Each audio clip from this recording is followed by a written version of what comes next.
پاکستان کی supreme court نے توہین مذہب کے مقدمے میں مسیحی خاتون آسیہ بی بی کی بریت کے خلاف نظر ثانی کی اپیل کو مسترد کر دیا۔ وزیر اعظم عمران خان نے اپنی انتخابی تشہیر کے دوران ایک بیان میں ووٹروں کے ایک مخصوص فرقے کو لبھانے کے لیے توہین مذہب قانون کی حمایت کی تھی۔ دوسری طرف پاکستان کے شدت پسند مذہبی رہنما مولانا فضل الرحمان نے عوامی عدالت کے ذریعے سپریم کورٹ کے فیصلے کو مسترد کرنے کی دھمکی بھی دے ڈالی ہے۔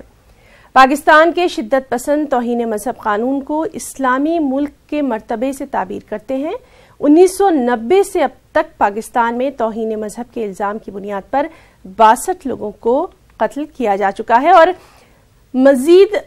حالات جاننے کے لیے کیا کچھ اس کے اثرات ہوں گے، ہم سیدھے رخ کریں گے پاکستان کا، جہاں موجود ہیں بےحد سینئر جرنلسٹ کامران ساقی صاحب۔ کامران صاحب، نیوز 18 اردو میں آپ کا بہت بہت استقبال کرنا چاہیں گے۔ سب سے پہلے ہم اس طرح کا جو فیصلہ ہے اس کے حالات جاننا چاہیں گے، کیا کچھ حالات وہاں پر مرتب ہونے والے ہیں؟ دیکھیے، جب یہ فیصلہ آسیہ بی بی کے حوالے سے پہلے آیا تھا تو انتہائی شدید رد عمل جو ہے وہ ہمیں دیکھنے کو ملا۔ بہت سارے شہروں کے اندر جو ہے وہ ٹریفک کی جام کر دی، کافی خاطی راستے بھی بند کر دیے۔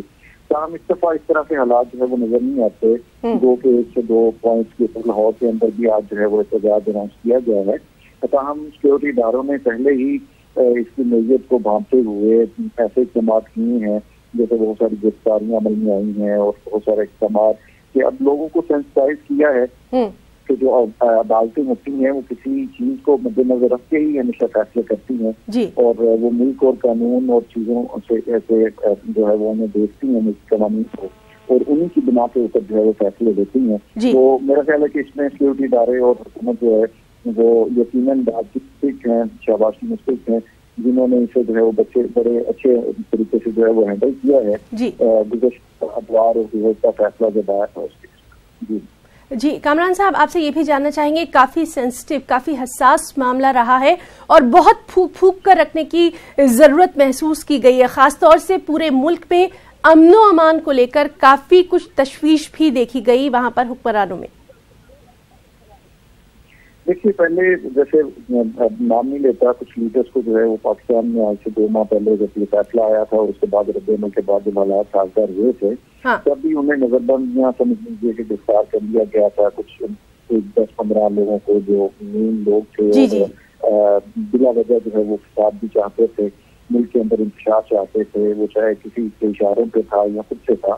تو انہیں سیکورٹی اداروں نے پہلے ہی کنٹرول کر لیا تھا۔ اور اب اس طرح کی صورتحال جو ہے وہ آج ہمیں نظر نہیں آتی۔ میں نے اس سے پہلے کہا کہ آج پریس کلب کے باہر بھی احتجاج اور چیزیں ہیں، ایسے جو رویے ہیں اس کی کوئی بھی معاشرہ جو ہے وہ جائز نہیں دیتا۔ ہاں، اگر اس نے ایسا کوئی اقدام کیا ہے جو کسی بھی مذہب کا